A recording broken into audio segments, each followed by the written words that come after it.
चार भूत थे। चारों भूतों में से एक उनका सरदार था। भूत बहुत खुराफाती थे। सभी एक महीने भर लोगों को सताते थे और महीने के अंतिम दिन सभी इस पेड़ पर आकर सरदार के साथ चर्चा करते थे। किसी गांव में दो सगे भाई रहते थे। बड़ा भाई अमीर था, उसके पास किसी भी चीज की कमी नहीं थी। छोटा भाई गरीब था, मेहनत और मजदूरी करके अपने और अपने बच्चों के पेट भरता था। एक दिन दोनों भाइयों में बहस होने लगी।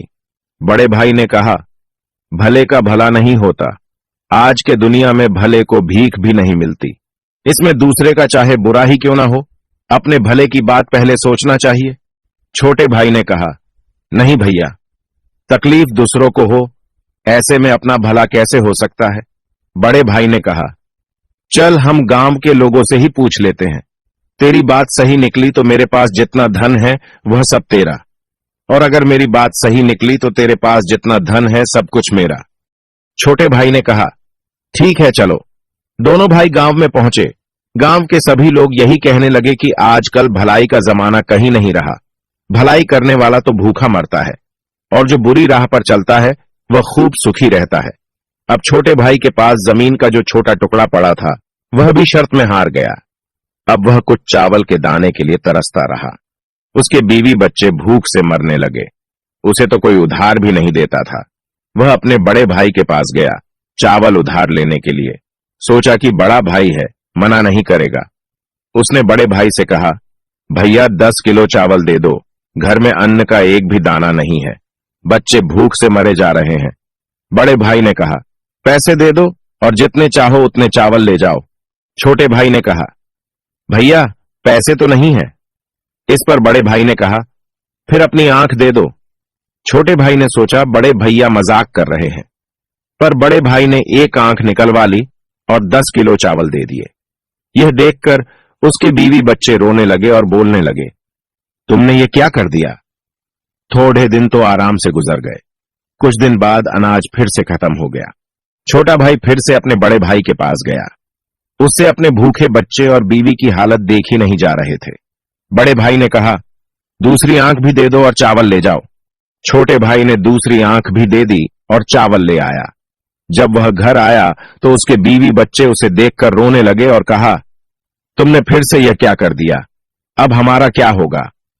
छोटे भाई ने कहा, अब मैं अंधा हो गया हूं, लोग मुझे भीख दे देंगे, तुम बस मुझे सड़क के किनारे बैठा आना। दूसरे दिन से उसकी पत्नी उसे रोज रास्ते पर बैठा आती थी, जिससे उसका रोज का काम चलने लगा।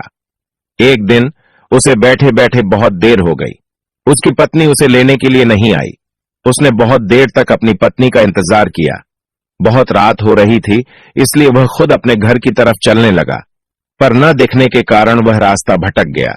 उसने सोचा, यही रात बिता लेता हूं, कहीं आगे चलकर रास्ता न भटक जाऊं।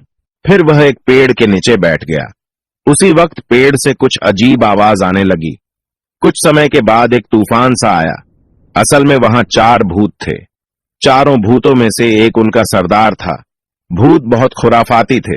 सभी एक महीने भर लोगों को सताते थे और महीने के अंतिम दिन सभी इस पेड़ पर आकर सरदार के साथ चर्चा करते थे। और आज महीने का अंतिम दिन था और चारों भूत उसी पेड़ पर जमा हुए हैं। भूतों के सरदार ने पूछा, एक एक करके बताओ, तुम लोगों ने क्या क्या किया। पहला भूत बोला, एक गांव में 2 भाई थे। भले और बुरे का तर्क हुआ। दोनों ने शर्त रखा। छोटा भाई हार गया, मैंने उसे अंधा बनवा दिया। सरदार बोला, बहुत खूब, अब अंधा ही बना रहेगा। वह क्या जाने कि इस पेड़ की तली की ओस लगाने से उसकी आंखें ठीक हो सकती हैं। दूसरा भूत बोला, मैंने रामनगर जिले के सारे नदी, नाले, झरने, तालाब और कुएं सब कुछ सूखा दिया है। पानी के लिए हाहाकार मचा हुआ है। दूर दूर तक पानी नहीं है। सब यूं ही तड़प तड़प के मर जाएंगे। भूतों का सरदार बोला, बहुत खूब, प्यासे मर जाए सब, उन्हें क्या पता कि पहाड़ के तले से मिट्टी की परतें हटा देने से पानी फिर से आ सकता है।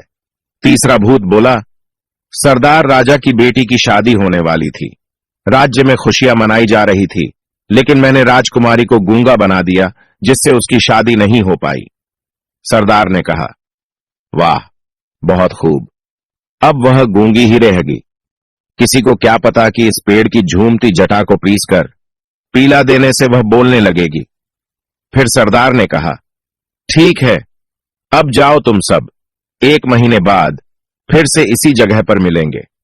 फिर से एक तूफान सा आया और चारों भूत वहां से गायब हो गए। तब तक सवेरा हो गया था। पेड़ के नीचे आराम करता हुआ वह अंधा चारों भूतों की बातें सुन लेता है। अंधे भाई ने पहले वही ओस की बूंदें आंखों पर लगाई। उसकी आंखें लौट आईं। उसने जल्दी से पेड़ की जटा ली और घर लौटा। उसकी आंखें वापस आ जाने से उसके बीवी बच्चे सभी खुश हो गए। उसने सारा किस्सा अपनी पत्नी को समझाया और घर से निकल गया। घर से निकलकर वह सीधे रामनगर पहुंचा। वहां की हालत देखकर उसे रोना आ गया। वहां की जमीन सूख कर फट रही थी। कहीं पर भी एक बूंद पानी की नहीं थी। उसने पहाड़ के नीचे से मिट्टी की परतें निकाली कि तभी कुएं, तालाब और झील में पानी भर गया। वहां के राजा ने उसे इस समस्या का समाधान करने के लिए बहुत धन दे दिया। फिर राजा के महल में जाकर पहुंचा। वहां पहुंचकर राजा से कहने लगा, महाराज, मैंने सुना है कि आपकी राजकुमारी गूंगी हो गई है। मैं उसे ठीक कर सकता हूं।